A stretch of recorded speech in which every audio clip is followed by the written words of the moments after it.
ठीक, पैरेललोग्राम के। जैसे इस बर्ड को ऑब्जर्व करो तुम, ऐसे तो उड़ती चिड़िया, कैसे उड़ती है?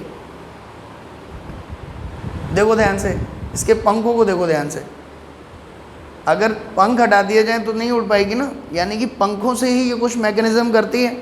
ठीक, और पंखों की डायरेक्शन को चेंज करके ही ये, जैसे चिड़िया ऐसे जा रही है, ऐसे मुड़ जाती है कि नहीं, जिस डायरेक्शन में उसको जाना हो, तो वो बेसिकली इन पंखों से ही अपनी डायरेक्शन को कंट्रोल करती है।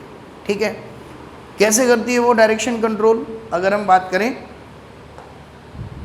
देखो अब मैं चिड़िया बनाऊंगा, ठीक है, जो कि बिल्कुल भी चिड़िया नहीं लगेगी, इसलिए ये मैंने डाला हुआ है। ठीक है, उसको चिड़िया मान लेंगे हम लोग।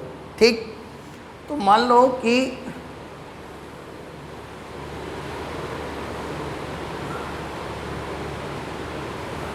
ठीक है, ये एक चिड़िया है, ठीक है, जो कि कछुआ लग सकती है थोड़ा सा। ठीक है, अभी ये इसके पंख हैं।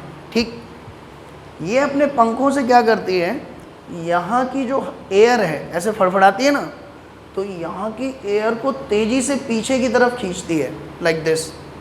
ठीक, जब ये एयर को तेज़ी से पीछे खींचती है तो एयर भी इक्वल एंड अपोजिट फोर्स इस पे लगाता है आगे की तरफ। ठीक, ये तुम पढ़ोगे आगे चल के, न्यूटन ने बोला है, तीसरा नियम है उसका, कि अगर तुम किसी पर F फोर्स लगाओगे तो वो भी तुम पर F फोर्स लगाएगा, इक्वल एंड अपोजिट डायरेक्शन में। ठीक है, तो यहाँ से ये चिड़िया पंखों से हवा को पीछे धकेलती है, और यहाँ की जो हवा है, ठीक, वो इस चिड़िया को अपोजिट डायरेक्शन में फोर्स लगाती है सेम। ऐसे ही इस वाले पंख से भी यही होता है, इसने यहाँ की हवा पीछे धकेली, हवा ने इक्वल एंड अपोजिट फोर्स आगे की तरफ लगाया। ठीक, तो ये जो चिड़िया है, इसके पीछे वाले पोर्शन पे इफेक्टिवली दो फोर्स लगते हैं, F2 एंड F1। ध्यान समझना, ध्यान से बेटा। अगर चिड़िया ने दोनों पंखों से सेम हवा भरी, ऐसे करके सेम, तो ये दोनों के मैग्नीट्यूड क्या होंगे आपके? सेम। अगर उसने दोनों हाथों से, दोनों पंखों से सेम जोर लगाया है, तो ये दोनों मैग्नीट्यूड सेम होंगे। और मैं तुम्हें अभी बता चुका हूँ थोड़ी देर पहले कि अगर दो सेम मैग्नीट्यूड के फोर्स लग रहे हैं तो उनका रिजल्टेंट कहाँ जाता है? रिजल्टेंट फोर्स, उनके बीच से रिजल्टेंट वेक्टर। तो इन दोनों फोर्सेस का रिजल्टेंट लगता है बिल्कुल बीच में, बर्ड पर, लाइक दिस। और चिड़िया कैसे जाती है? एकदम सीधा। तो जब चिड़िया को बिल्कुल सीधा जाना होता है, ठीक है, तो वो दोनों पंखों को सेम फोर्स से फड़फड़ाती है। क्लियर?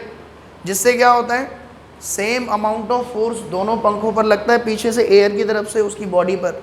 ठीक, जिसका रिजल्टेंट बिल्कुल कहाँ से जाता है? आपका बीच से।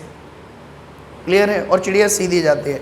अब तुम मुझे बताओ, मान लो चिड़िया को राइट में मुड़ना है, राइट में, ठीक है, देखो ध्यान से, मैंने तुमसे कहा था कि अगर दोनों फोर्स सेम हैं तो रिजल्टेंट कहाँ जाएगा? बीच से, बिल्कुल। लेकिन अगर ये फोर्स ज़्यादा है, F2 in comparison to F1, तो रिजल्टेंट इसकी डायरेक्शन में मुड़ जाता है, जो ज़्यादा होगा उसी की डायरेक्शन में मुड़ जाएगा। क्लियर? तो अब मुझे बताओ कि चिड़िया को अगर राइट साइड में जाना है तो वो किस पंख से ज़्यादा एयर को पीछे धकेलेगी? राइट साइड से। समझ में आया? तभी उसका F2 क्या होगा? ज़्यादा। ठीक, इसको थोड़ा हल्का कर देगी। ठीक है, सो इस तरह से चिड़िया अपने पंखों को यूज़ करके, पैरेललोग्राम लॉ ध्यान करके, उसके अकॉर्डिंग अपने रिजल्टेंट को चेंज कर लेती है।